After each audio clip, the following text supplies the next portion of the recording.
오늘 우리에게 주신 하나님의 말씀을 우리 한 절씩 교독해서 읽겠습니다. 예레미야 2장 13절부터 24절까지 말씀입니다. 예레미야 2장 13절부터 24절까지 말씀을 한 절씩 교독해서 읽겠습니다. 내 백성이 두 가지 악을 행하였나니 곧 그들이 생수에 거는데는 나를 버린 것과 스스로 웅덩이를 판 것인데 그것은 그 물을 가두지 못할 터진 웅덩이들이니라. 이스라엘이 종이냐 시종이냐 어찌하여 포로가 되었느냐. 어린 사자들이 그를 향하여 부르짖으며 소리를 질러 그의 땅을 황폐하게 하였으며 그의 성읍들은 불타서 주민이 없게 되었으며 눕과 다바네스의 자손도 내 정수리를 상하였으니 내 하나님 여호와가 너를 길로 인도할 때에 네가 그를 떠남으로 이를 자취함이 아니냐. 내가 시홀의 물을 마시려고 애굽으로 가는 길에 있음은 어찌 됨이며 또 내가 그 강물을 마시려고 아수르로 가는 길에 있음은 어찌 됨이냐. 내 악이 너를 징계하겠고 내 반역이 너를 책망할 것이라. 그런즉 내 하나님 여호와를 버림과 내 속에 나를 경외함이 없는 것이 악이요 고통인 줄 알라. 주 만군의 여호와의 말씀이니라. 내가 옛적부터 내 멍에를 꺾고 내 결박을 끊으며 말하기를 나는 순종하지 아니하리라 하고 모든 높은 산 위에서와 모든 푸른 나무 아래에서 너는 몸을 굽혀 행음하도다. 내가 너를 순전한 참 종자 곧 귀한 포도나무로 심었거늘 내게 대하여 이방 포도나무의 악한 가지가 됨은 어찌 됨이냐. 주 여호와의 말씀이니라. 내가 잿물로 스스로 씻으며 내가 많은 비누를 쓸지라도 내 죄악이 내 앞에 그대로 있으리니 내가 어찌 말하기를 나는 더럽혀지지 아니하였다 바알들의 뒤를 따르지 아니하였다 하겠느냐. 골짜기 속에 있는 내 길을 보라. 내 행한 바를 알 것이니라. 발이 빠른 암낙타가 그의 길을 어지러이 달리는 것과 같았으며 너는 광야에 익숙한 들암나귀들이 그들의 성욕이 일어나므로 헐떡거림 같았도다. 그 발전기에 누가 그것을 막으리요. 그것을 찾는 것들이 수고하지 아니하고 그 발전기에 만나리라. 아멘. 아멘. 할렐루야. 우리 한번 인사 한번 하실까요? 당신이 계셔서 행복합니다. 한 번 더 인사하겠습니다. 잘 되고 있습니다. 기도하면 됩니다.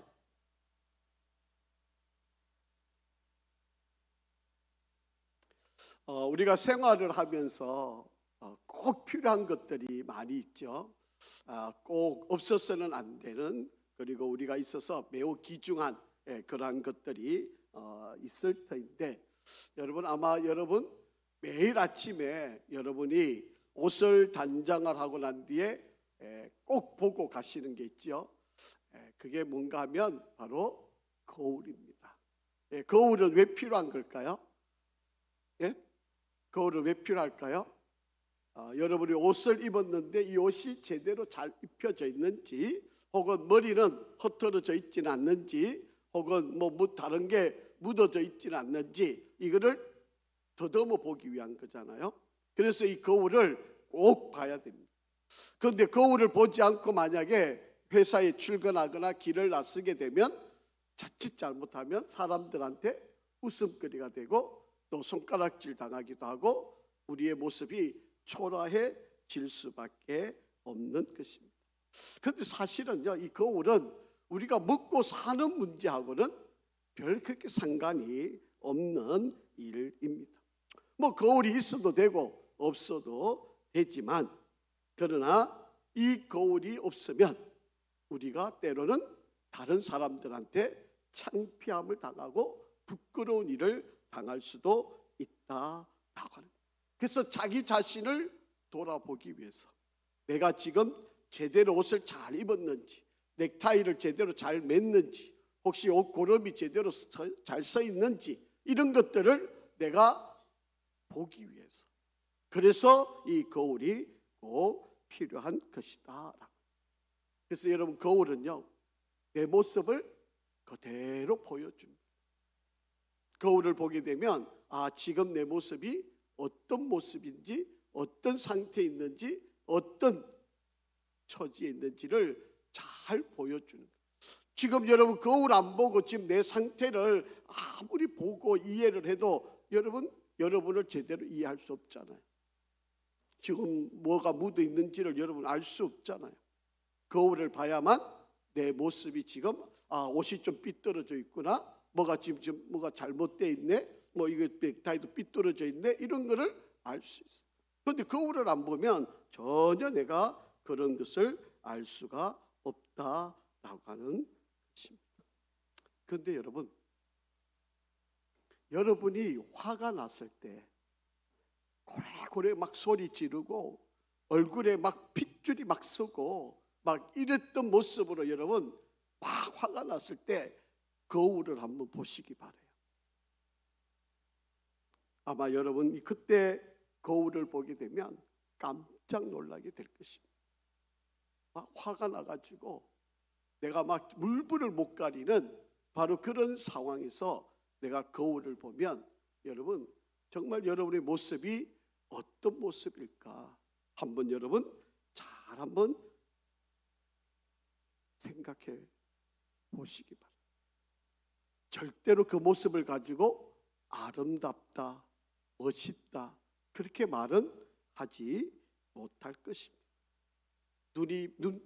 눈빛줄이 막 서고 막 얼굴이 울그락불락거리고 정말 이런 모습을 가지고 우리가 정말 자신의 모습을 발견한다면 정말 우리가 얼마나 부끄러운지, 얼마나 자기 자신이 창피한지를 알 수 있게 됩니다. 여러분, 거울의 역할은 이랬을 것 같아요.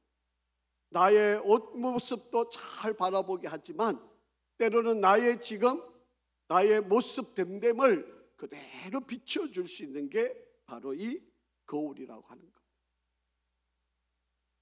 자, 그러면 우리의 마음을 알 수 있는 것은 뭘까요? 여러분, 우리 마음 상태는 거울에 비춰보면 알 수 있나요? 우리 마음의 지금 태도라든지 이 마음에 우리가 살아가고 있는 이 모든 것들, 여러분, 우리 행동이나 모든 것이 다 마음에서 나오는데 이 마음을 알 수 있는 거울은 뭘까요? 어떻게 하면 우리 마음을 좀 읽어볼 수 있을까요? 어떻게 하면 우리 마음을 좀 비춰볼 수 있을까요? 우리가 이것만 제대로 알아도 우리가 좀 고치고 바르게 우리가 하면서 살아갈 수 있지 않겠습니까? 여러분, 우리의 마음의 거울은 하나님의 말씀이다라고 합니다. 여러분, 하나님의 말씀을 읽을 때 하나님의 말씀이 내게 부딪혀지고 그 말씀이 내게 대하여질 때 바로 그것은 거울과 같은 거예요. 그래서 말씀을 읽을 때 내 모습이 그 말씀 통해서 보여지게 돼요. 내가 지금 바르게 가는지, 내가 지금 믿음 생활 잘하는지, 내가 정말 하나님을 생각하고 하나님을 묵상하고 살아가고 있는지, 그런 것들을 분별해 볼 수 있는 것, 알아볼 수 있는 것, 거울처럼 비춰볼 수 있는 것은 바로 말씀입니다. 말씀을 안 읽고는 우리가 자기 자신이 지금 신앙생활 내가 잘하는지 바르게 가는지를 절대로 알 수가 없는 일이다. 그래서 하나님의 말씀을요, 여러분, 날마다 읽는 것도 중요한 일이고 부지런히 읽는 것도 중요한 것이고, 이 말씀을 날마다 내 삶과 비추어서 나를 볼 수 있는 바로 그런 안목을 가져야 한다. 자, 그래서 예레미야 선지자에게 하나님은 내가 너에게 하고 있는 이 말을 다 기록하라고 말씀하셨고, 그것을 이스라엘 백성들에게 주라고 그렇게 말씀을 하시고 있는 거예요. 물론 예레미야 선지자가 가서 선포할 수도 있는 거예요. 그럼에도 불구하고 하나님은 내가 너의 입에 넣는 이 모든 말들을 다 기록을 하라고 그렇게 말씀을. 자, 여러분, 나의 마음 상태, 나의 믿음의 신앙의 상태를 알 수 있는 것은 바로 말씀이라고 하는 거울. 이 말씀이라고 하는 거울이 나의 마음 상태를 잘 알 수 있게 만든다. 여러분, 이거 아니고는요 나를 판단해 볼 수 있는 근거가 없어요. 누구하고 자꾸 비교해 가지고 여러분, 나는 저 사람보다 내 기도 많이 해, 저 사람보다 내가 신앙생활 잘해, 내 누구보다 11조 많이 해, 이런 걸로 여러분 나를 평가해서는 안 돼. 그게 옳지 않아요. 여러분, 우리에게 하나님이 주신 기준, 잣대가 있는데 그게 뭐다? 말씀입니다. 그래서 여러분, 날마다 말씀을 가까이 하고 이 말씀을 묵상하는 일이 그래서 매우 중요한 일이다. 자, 그런데요, 남쪽 유다 백성들을 한마디로 말하면 이 말씀에 비춰서 보면 술 취한 미친 개 같은 존재이다라고. 여러분, 사람도 아니에요. 영혼이 없는 개 같은 존재. 그런데 그 개가 술에 취해가지고 그것도 제정신이 아닌 미친 개가 되어 있는 바로 그런 상태가 바로 이 유다 백성. 말씀에 비춰보면 바로 이들은 술 취한 미친 개 같은 존재가 바로 유다 백성. 그런데 유다 백성 원래는 어떤 백성이었어요? 하나님께서 그들을 특별히 구별해낸 아브라함의 후손, 아브라함의 택한 자손, 바로 그 후손인 아브라함의 민족, 아브라함의 백성, 아브라함의 약속의 믿음의 조상을 두고 있는 이들이었는데, 이들이 어느 순간인가 하나님의 말씀과 멀어져 있고, 그리고 하나님 말씀대로 살지 않고 이들은 다 자기 생각 옳은 대로 살아가는 바로 그런 존재. 그래서 이들을 한마디로 표현하면 바로 술 취한 미친 개 같은 바로 그런 존재가 되었다. 오늘 우리가 성경 읽었지만 오늘 아마 여기까지 나가기가 좀 어려운데, 이 암약태, 암덜나기 같은 존재다, 그렇게 이야기해요. 이들이 발적이 나면요 어디로 튈지 몰라요. 그들이 걸어간 길을 가만히 보면 막 이리 갔다 저리 갔다, 막 어디 가서 부딪히고 어디 가서 막 덤벼들고 막 온갖 상상을 하지 못하는 바로 그런 존재. 그래서 한마디로 표현하면 술 취한 미친 개 같은 바로 그런 존재와 같다, 그렇게 이야기를 하고 있습니다. 믿음에서는 떨어져서 통제가 불가능한 바로 그런 존재들이 되었다, 지금 그렇게 이야기를 하고 있다라고. 자, 왜 유다 백성이 이렇게 되었을까요?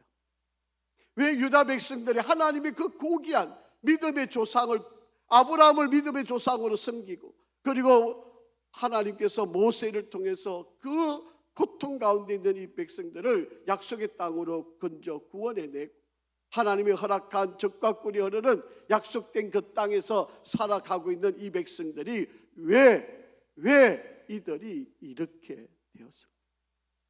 왜 이 백성들이 이렇게 절망스럽고 낙담된 바로 그런 자들이 되었을까? 왜 유다 백성들이 이렇게 타락을 하게 되었을까? 자, 오늘 그 원인을 설명을 하고 크게 보면 두 가지예요.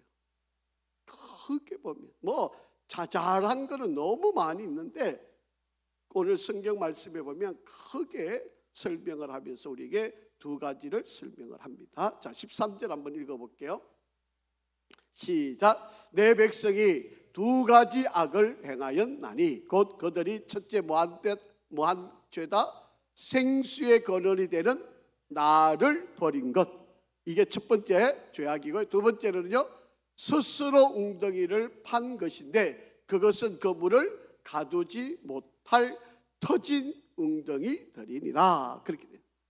하나님을 저버린 거하고 스스로 자기들이 살겠다고 웅덩이를 팠는데 그 웅덩이가 터져버린 웅덩이였다, 그렇게 이야기를 합니다.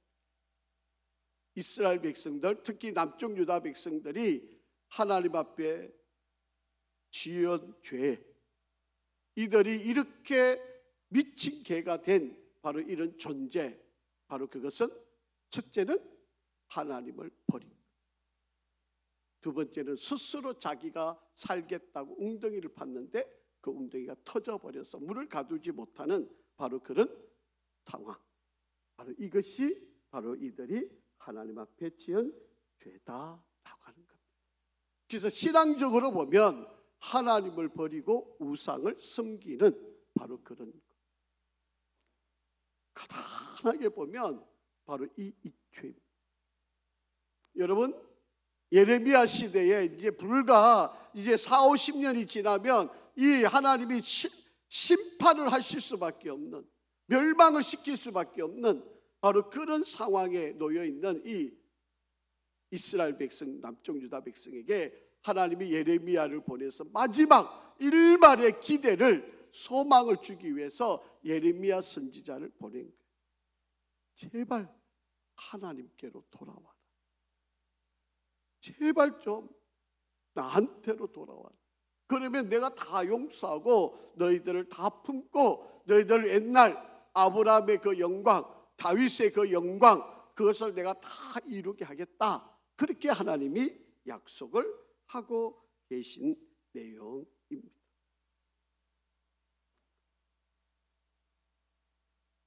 오늘 이 시대에 저와 여러분이 살아가는 지금 이 상황에서 과연 우리는 이 책망에서 벌써 우리하고는 상관없는 이야기가 되고 있을까요?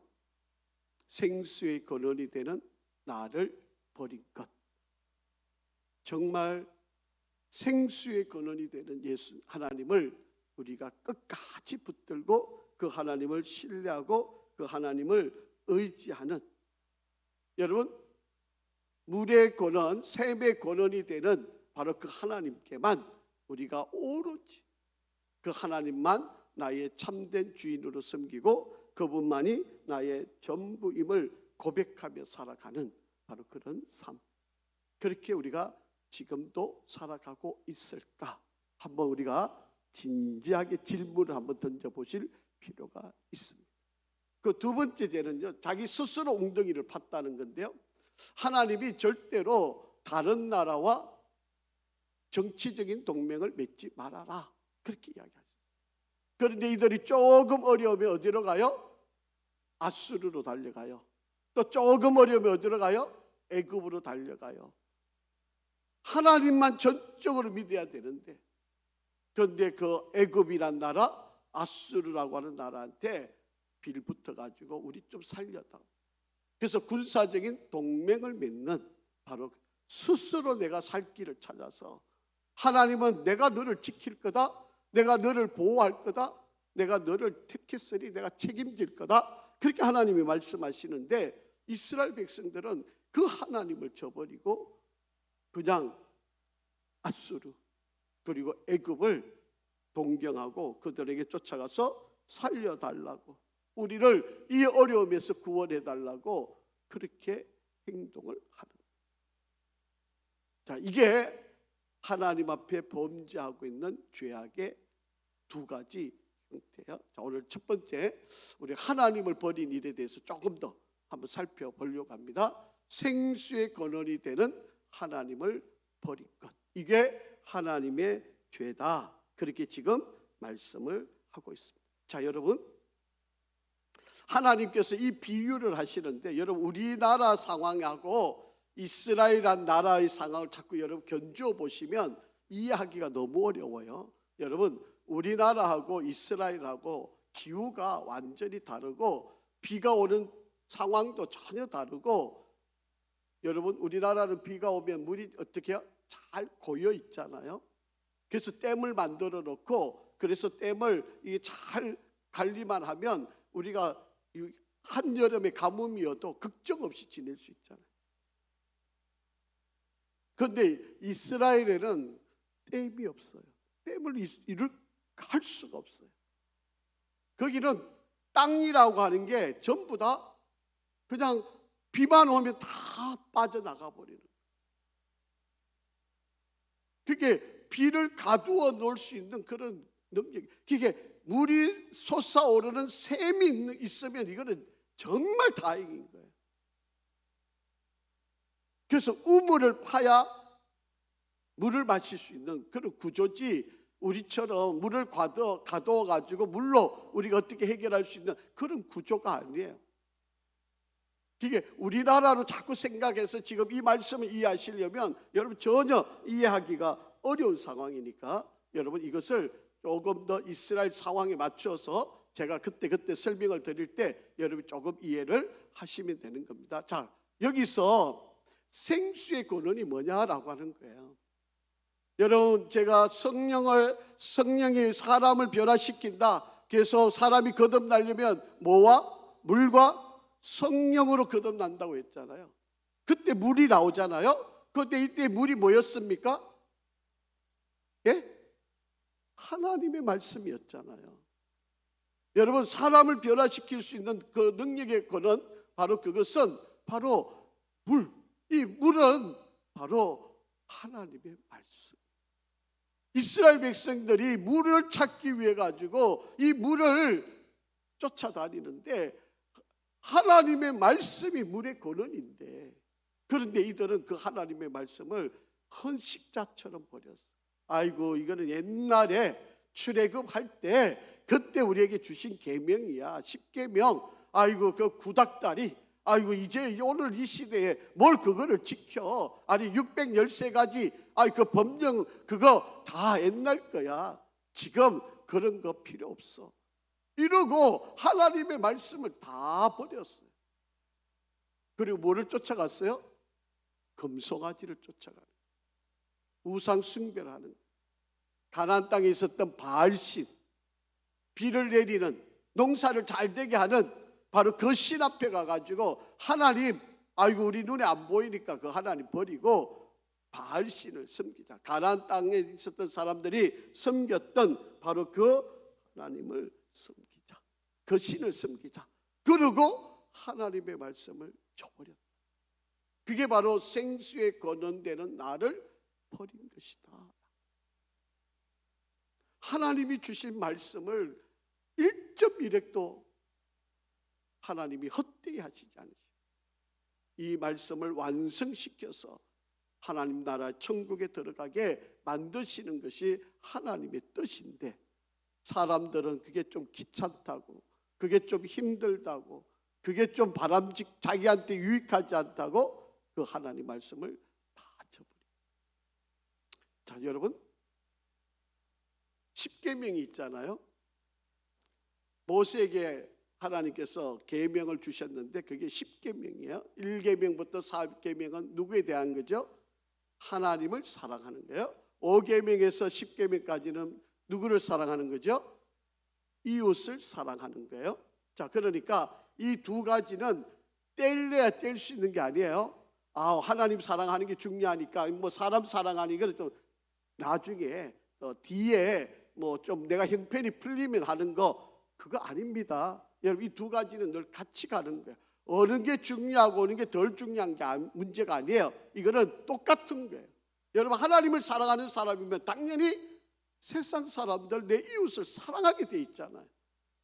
여러분, 하나님 사랑한다면서 내 이웃을 사랑하지 못하면 그게 어떻게 사랑하는 거예요? 하나님이 만드시고 하나님의 인격이 있고 하나님을 닮은 그 귀한 존재를 만드신 그 이웃, 여러분에게 아내, 남편, 자식, 여러분 형제들 하나님 다 붙여주셨는데 내가 사랑하지 못한다면 여러분, 하나님 사랑이라고 하는 말을 할 수가 없고, 그러니까 이거는 뭐 어느 게 먼저고 나중이고 할 것 없이 늘 같이 가는 거예요. 이게 하나님이 우리에게 주신 율법의 계명이에요. 하나님 사랑한다 그러면서 형제 미워하고, 하나님 예배한다 그러면서 내 마음에 미워하는 사람 계속 품고 다니고, 그러면 여러분 점검해 보셔야 돼요. 내가 정말 믿음 생활 잘하고 있는 가, 신앙생활 제대로 하고 있는지를 우리가 한번 좀 잘 살펴볼 필요가 있는. 여러분, 이스라엘 백성들이 바로 그 하나님의 사랑을, 우리는 예루살렘을 안 떠나고 저 북이스라엘은 봐, 1년에 한 번씩 6월절이 되면 예루살렘에 와서 제사 드려야 되는데 그게 귀찮다고. 아이고 거기 가다가 백성 다 빼앗기겠다고.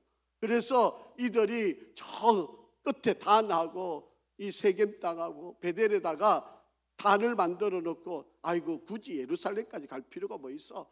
여기다가 금송아지를 만들어 놨으니까 여기서 제사 지내면 다 하나님께 예배 드리는 거야. 이러고 아주 편리하게. 정말 얼마나 좋은 말이에요. 아이고 굳이 뭐 힘들어서 예루살렘까지 갈 필요 뭐 있어. 아이고 가까운 데 가면 되지. 뭐 그렇게 멀리 쫓아가. 힘들게 몇 달 며칠 걸려서 아이고 예루살렘까지 어떻게 가. 아이고 막 가까운 데 잘 만들어 줬네. 아이고 우리 여기서 하나님께 예배하자. 그리고 예배 드린 거예요. 그러다 보니까 점점 시간이 지나니까 어떻게 해요? 그게 하나님이 아니었고 뭐였어요? 금송아지였고 우상이었고 그것이 점점 하나님과 멀어지고 하나님과 죄악을 범하는 일이 되어 버렸던 겁니다. 여러분 정말 위험한 일이에요. 여러분 이게 쉬운 이야기고 간단한 이야기고 별거 아닌 것처럼 보이지만 여러분 멀다고 힘들다고 어렵다고 이렇게 포기하기 시작하면요 결국에는 신앙생활하기 어려워져요. 그게 지금 성경은 분명히 하나님 외에 다른 신을 만들지 말아라. 내 형상을 절대로 따라서 만들면 안 된다. 안식일을 거룩하게 지켜라. 하나님 분명히 다 말씀하셨잖아요. 그러면 힘들어도 어려워도 아무리 세상이 바쁘고 그래 나를 괴롭게 만들어도 하나님 사랑하는 일을 절대로 놓쳐서는 안 되잖아요.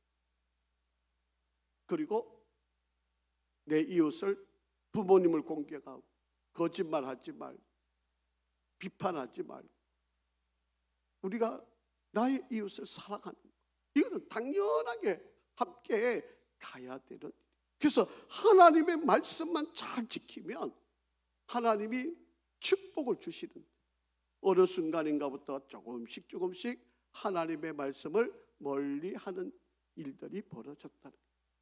여러분 하나님의 말씀은요 우리의 영혼을 치료하는 약이에요. 우리가 힘들고 아프고 병들고 우리가 괴로울 때 하나님의 말씀을 읽다 보면 그 말씀이 우리를 감동케 하고 우리를 깨닫게 하고 우리를 고치고 우리를 회복케 하는 바로 그런 역사들이 일어나게 되어진다라고 하는 이야기입니다. 그러니까 하나님의 말씀을 가까이 하면 나도 모르는 사이에 내 영혼이 회복되고요 내 육체의 질병도 고침을 받고요 하나님의 말씀을 읽다 보면 기쁨이 생기고요 말씀을 읽다 보면 나도 모르게 꿈이 생기고 비전이 생기고 어려운 때이지만 하나님의 약속의 말씀을 의해서 내가 소망을 갖게 되고 그래서 우리가 회복의 은혜들이 일어나게 되는 거예요.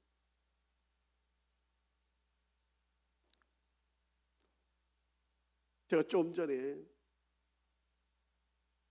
이랜드라고 하는 회사를 만들었던 박성수 장로님 여기 이화 대학교 앞에서 조그만 2평짜리에서 시작을 해가지고 지금은 몇 조의 기업가를 이루신 분인데 이분이 IMF가 터졌어요. 그러니까 이 은행장이 전화가 왔어요. 도망가라고. 대출을 많이 받았으니까 그것을 못 갚게 되니까 도망가라고. 그래서 좀 2년 동안 숨었다가 나중에 은행장이 그렇게 전화가 왔다는 거야. 그게 얼마나 뭐 신실하게 거래를 잘했으면 그랬겠어요. 그런데 이 박성수 장로님이 매년 1월 1일 날 이제 목사님을 모시고 예배를 드렸는데 그 목사님이 이사야 43장 19절 말씀을 자기한테 그때 들려주셨다는 거예요. 그 약속의 말씀을 붙들고 그가 당당하게 그냥 나갔다. 하나님께 기도하고 하나님의 도우심을 구하고 하나님의 인도하심을 믿고 나간 거예요. 그런데요, 자기도 모르는 사람인데 외국에서 바이어가 와가지고 자기가 5억 달러를 투자하겠다. 그래서 이 IMF 위기를 넘어갔다는 거예요. 별로 놀랄 일이 아니시는 거죠. 여러분, 하나님 말씀을 믿고 목사님을 모시고 예배를 드렸는데 그때 주신 하나님의 말씀을 믿고 자기가 그것을 따라서 나가니까 정말 하나님이 사람을 보내시더라고요. 여러분, 하나님의 말씀은 능력이 있어요. 하나님의 말씀은 치료하는 역사가 있어요. 여러분, 그분이 무기력증이 있잖아요. 그런데 말씀을 읽다 그거 다 회복한 거 아니에요. 여러분, 하나님의 말씀이 우리를 살리는 거예요. 이것보다 귀한 말씀이, 능력이. 근데 이스라엘 백성이 이걸 다 저버린 거예요.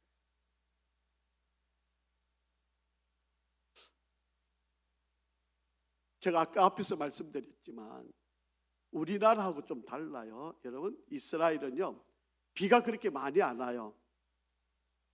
저희들 한번 저희 교회에서 성지순례 갔을 때 저희들이 4월 달쯤 갔었잖아요. 3월 말에서 4월 달에 로마에 들렸다가 이제 이스라엘 땅에 갔는데, 우리가 지금 이스라엘 사해 바다로 가는 때 여러분 혹시 보셨는지 모르는데 그때 우리가 도착하기 전에 비가 막 왔었어요. 근데 그 비가 왔는데 우리가 차를 타고 사해 바다 쪽으로 쭉 올라가는데, 이게 마사다라고 하는 그 길로까지 우리가 쭉 가는 길이었는데, 이 유다 광야에 이제 아주 이게 높은 층이 있었잖아요. 거기서 물이 막 쏟아지는 거 혹시 기억나시는지 모르겠어요. 저는 이제 그게 와디라고 하는 걸 알기 때문에 비가 어제 며칠 전에 비가 왔겠구나 알게 되고, 그 비가 고이지를 않아요. 그냥 그 메마른 땅에 그냥 조금만 물길이 낮은 쪽으로만 있으면 그냥 물로 거기로 물이 몰려 들어와가 싹 쏟아져 나가는. 그런데 우리가 차를 타고 가다 보니까 그게 눈에 보여드는 거예요. 이게 바로 이스라엘 땅은 그렇게 물이 이렇게 모여 있거나 뭐 웅덩이가 생겨서 물이 이렇게 우리처럼 이렇게 물이 몇 날 며칠 이렇게 땅에 고이고 이럴 일이 아니에요. 이게 물이 고인 것을 찾을 수 있는 길은 유일하게 뭐냐면 샘물을 찾아야 돼요. 그런데 그것도 큰 물이 아니에요. 자그마한. 여러분, 우리가 성지순례 갔을 때 헬몬산에 갔었잖아요. 여러분, 헬몬산 그 발원지도 보면 조그만 물이에요. 그런데 그 물이 모여가지고 엄청 폭포수처럼 막 물이 흘러나왔잖아요. 얼마나 시원한지 몰라요. 여러분, 이스라엘 땅은 물이 너무 귀한 땅이에요. 우리같이 그냥 이렇게 막 펑펑 수돗물을 이렇게 틀어놓고 막 이렇게 거기는 물을 다 사 마셔야 되잖아요. 그 물값이 콜라값보다 더 비싸잖아요. 그런 땅들이에요. 여러분, 그런데 작게 흐르는 물, 우리 목을 적셔서 우리를 생명을 이어가게 만드는 그 생수, 이게 하나님의 말씀이라고. 우리가 목이 가랄 때 그 시원한 생수 한 잔 마시면 살 것 같은 기분이 나는 게 이게 생수의 맛이에요. 바로 하나님의 말씀이 바로 그런 능력이 있다. 절절절 흐르는 것 같고 뭐 큰 물도 아니에요. 뭐 엄청나게 우리같이 여러분 한강 이런 거 상상도 못하는 거예요. 큰 강이라 해봐야 여러분 갈릴리에서 흐르는 요단강이잖아요. 요단강. 우리가 얼마든지 그냥 건너 지나갈 수 있는 그런 강이에요. 여러분, 이 조그만 생수 같은 이 물, 이게 바로 우리를 시원하게 하는 그게 하나님의 말씀이에요. 다른 것과는 절대로 함께 할 수 없어요. 하나님 말씀은요, 다른 것들을 섞어서 이해시켜야 되는 그런 것이 아니다 라고 하는. 그런데 여러분, 이 생수는요 문제가 하나 있어요. 금방 말라요. 물은 비가 왔는데 그럼 비가 좀 고여 있든지 물을 좀 만들 수 있어야 되는 거 아니에요? 근데 금방 말라버려. 금방 태양만 떠오르면 그 물이 금방 없어져요. 그러니까 우리가 어떻게 해야 되죠? 날마다 마셔. 순간순간마다 이 물을 먹어야 돼. 그냥 한 번 먹었다고 만족하고 한번 먹었다고 이제 몇 달 며칠 괜찮아지고 그런 거 아니에요. 여러분, 이 생수는요, 순간순간 때때마다 매일 우리가 마셔야만 되는 것이 바로 이 생수의 능력이다. 그런데 이 생수는요, 내가 오래 먹겠다고 많이 퍼갈 수 있는 게 아니에요. 보관해겠다고 내가 떠갈 수 있는 것도 아니에요. 그때 먹어야 돼요. 그때 그게 필요한 거예요. 그게 하나님의 말씀은 늘 먹어야 돼요. 뭐 내가 오늘 많이 읽어놨으니까 내가 오늘 말씀을 그렇게 몇 달 며칠 안 먹어도 성경 안 읽어도 되는 거, 그런 거 아닙니다. 하나님의 말씀은요, 늘 때마다 순간마다 이 말씀을 읽으면 우리의 모든 죄가 다 용서가 돼요. 이 말씀의 능력이 너무 신기하고 너무 놀라워서, 이 말씀이 얼마나 능력이 있는지, 이 말씀을 읽다 보면 눈물도 나고, 이 말씀을 읽다 보면 내가 지난날 지었던 죄가 깨달아지고, 정말 도저히 씻을 수 없는 죄악들이 회개가 되고, 사람이 말하면 잘못한 걸 이야기하면 예, 저한테 좋은 거 가르쳐 주셨습니다. 제가 잘못한 거 바르게 가르쳐 주셨네요. 이렇게 될 것 같습니까? 오히려 화내고 니나 잘해, 니도 뭐 똑같잖아, 뭐 이러고 대화 들고 따지고 이러지, 아이고 당신 내 잘못한 걸 가르쳐 주셔서 고맙습니다, 이럴 사람 없어요. 그런데 하나님 말씀 읽으면요, 내가 죄인, 내가 잘못한 걸, 내가 하나님 앞에 도저히 씻을 수 없는 죄악을 저지른 것을 알게 되게, 그래서 회개하는 은혜를 누리게 되는, 그래서 변화되는 새로운, 그래서 여러분 성령이 임하면 여러분 사람이 바뀌게 되고요, 지난주에 말씀한 것처럼 성품이 바뀌게 돼요. 조용히 와가지고 많은 사람들이 마셔갈 수 있는 곳이 바로 이 샘물이, 이게 하나님의 말씀, 이게 생수예요. 이게 하나님의 말씀은 누구나 마실 수 있어요. 누구나 읽을 수 있잖아요. 그리고 많은 사람들이 읽을 수 있는 바로 그런 귀하고 놀라운 은혜이다 라고 합니다. 자, 그런데 이렇게 귀한 거를, 이렇게 소중한 거를 이 유다 백성들은 어떻게 했을까요? 잘 지켰을까요?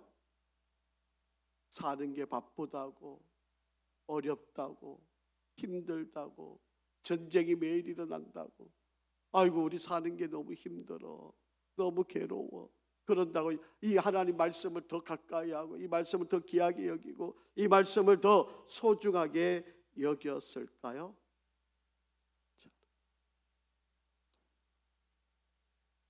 지금 여러분에게 질문을 한번 던지고 싶어요. 지금 여러분에게 가장 중요한 것은 뭘까요? 지금 여러분 살아가시면서 무엇가 그렇게 내 인생을 책임져주고, 나의 삶을 이끌어주고, 나의 미래를 보장하고, 나의 모든 것을 안전하게 지켜줄 게 뭐라고 생각하세요? 아마 유다 백성과 다르지 않을 것 같아요. 유다 백성들도 지금 하나님보다도 내가 지금 살려니까 돈이 필요해, 돈이 최고야, 내가 어떻게 하든 돈을 모아야 돼, 이 돈이 있어야 내가 이 어려운 시기를 이겨나갈 수 있어, 아마 이렇게 생각을 하고 있을지도 몰라요. 지금 유다 백성들이 그렇게 살았어요. 그러니까 여러분, 바알신을 섬기는 거예요. 바알신은 비를 내리게 하는 신이고, 비가 아까 안 온다 그랬잖아요. 그러니까 비 오는 신이니까 이 신이 얼마나 귀한 신이겠어요? 그리고 농사를 잘 되게 하는 신이니까 농토가 잘 되면 양들도 소도 잘 되고, 또 뭐예요? 여러분, 이 농사도 잘 짓게 되고, 보리 이런 것들을 또 잘 농사하게 되고, 그러면 잘 살게 되는 거 아니겠어요? 그러니까 이들은 하나님보다도 눈에 보이는 바로 이런 것들을 쫓아서 살았다라고 하는 거예요. 이게 남쪽 유다 백성이었어요. 오늘 바로 지금 저와 여러분이 살아가는 이 시대, 2025년도도 다르지 않는 그런 시대의 일이라고 생각을 합니다. 지금으로부터 지금이 2025년도니까 BC 640년경이거든요. 이 요시야 이 왕 시대이니까 이때로부터 뭐 3,000년은 좀 안 되지만 거의 한 600년, 2,700년 정도 전에 백성들이 살았던 상황들이. 그런데 오늘 우리가 살고 있는 우리의 모습과 전혀 다를 바 없는 모습이다. 그런데 하나님은요, 이 예루살렘에 우리의 영혼을 치료하고 회복케 하는 성전이 있잖아. 그래서 하나님이 이 백성들이 이곳에 와서 하나님 말씀을 들으면 회복이 일어나게 하는, 치료되게 하는 병원과 같은 역할을 하나님이 하시게 했다라고 합니다. 그러니까 예루살렘에 와서 하나님의 말씀을 듣는 은혜가 있어요. 그러니까 여러분, 오늘날 우리 교회가 할 수 있는 가장 큰 일을, 가장 귀한, 절대로 놓을 수 없는 일은 뭘까요? 하나님의 말씀을 가르치는, 하나님의 말씀을 듣게 하는, 하나님의 말씀을 선포하는 거예요. 하나님의 말씀을 전달해 주는 거예요. 하나님께서 이렇게 말씀하셨다. 하나님께서 이렇게 이야기하셨다. 저들이 듣든지 아니 듣든지, 때를 얻든지 못 얻든지 하나님의 말씀을 전하는 것, 하나님의 말씀이 선포되는 것. 여러분, 교회가 하는 가장 큰 일은 하나님의 말씀을 선포하는 것. 그래야 희망이 있어요. 그런데 여러분, 시대가 악해지면요, 이 하나님 말씀 선포를 못하게, 교회의 문을 닫게 만들어요. 교회에 핍박이 일어나게 돼요. 이런 일들이 이제 급속하게 일어나게 될 겁니다. 여러분, 뭐 우리는 괜찮겠지? 대한민국은 뭐 괜찮아질 거자? 여러분, 저는 그렇게 보지 않습니다. 대한민국도요, 이제 우리가 이렇게 자유롭게 예배드릴 시간이 저는 그렇게 오래 되지 않을 거라고 생각합니다. 여러분, 우리가 끝까지 하나님 말씀, 여러분, 이거를 포기하는 순간 유다 백성이 멸망하는 시기처럼 우리도 멸망할 수밖에 없는 바로 그런 시기가 될 거다. 사랑하는 성도 여러분, 오늘 유다 백성들에게 하나님께서 예레미야 선지자를 통해서 너희들이 지금 이렇게 어려운 거 바로 생수의 근원이 되는 나를 버린 것, 하나님의 말씀을 버리고 세상의 우상을 쫓아 살아가는, 돈을 쫓아가는 바로 그런 인생을 산 거, 이게 바로 너희들의 타락의 원인이다. 첫 번째 타락의 원인이다. 그렇게 말씀을 하고 있습니다. 여러분, 이 말은요, 뭐 목사에게 예외되고 뭐 성도들에게만 적용되는 그런 이야기 아닙니다. 오늘날 목사들도요, 돈 얼마나 좋아하는지 모릅니다. 그리고 큰 교회 좋아하고, 뭐 건물 큰 거 좋아하고, 돈 많이 주는 거 좋아하고, 뭐 큰 거 다 좋아하죠. 여러분, 결국 그러다가 하나님께서 심판을 하십니다. 하나님은 말씀을 떠난 백성을 절대로 용서합니다. 말씀을 버린 백성을 절대로 하나님이 용서하지 않았어요. 그러니 우리는 끝까지 하나님 말씀 의지하고 이 말씀 붙들고 우리가 승리해 가기를 주의 이름으로 축복합니다. 아버지 하나님, 오늘 이스라엘 백성들을 통하여 우리들에게 일깨워 주신 귀한 말씀을 봅니다. 내 백성이 두 가지 악을 행하였는데 그들이 생수의 근원이 되는 나를 버린 것, 하나님이 책망하시고 이들에게 하나님의 말씀으로 다시 돌아오라 말씀하시는 음성을 듣습니다. 이 시간 우리에게도 하나님께서 선포하시는 말씀인 줄 믿습니다. 혹여 우리가 하나님보다도 더 우선시하는 것들, 하나님보다도, 하나님 말씀보다도 더 가치를 두고 있는 것들 다시 한번 깨닫게 하시고 회개의 영을 부어주시고 우리를 돌이켜 주시옵소서. 하나님, 정말 우리가 하나님을 제대로 믿고 살아가기를 원합니다. 하나님 없이 살아가는 인생 아닌 하나님만이 우리의 전부가 되는 인생을 살기를 원합니다. 바로 그것이 살 길이요, 우리가 살아나는 길이요, 그것이 회복되는 길임을 믿습니다. 우리 귀한 자녀들에게도 이것을 가르치고 전하고 일깨우는 이번 추석 명절 되도록 인도하여 주시옵소서. 예수 그리스도 이름으로 기도합니다. 아멘.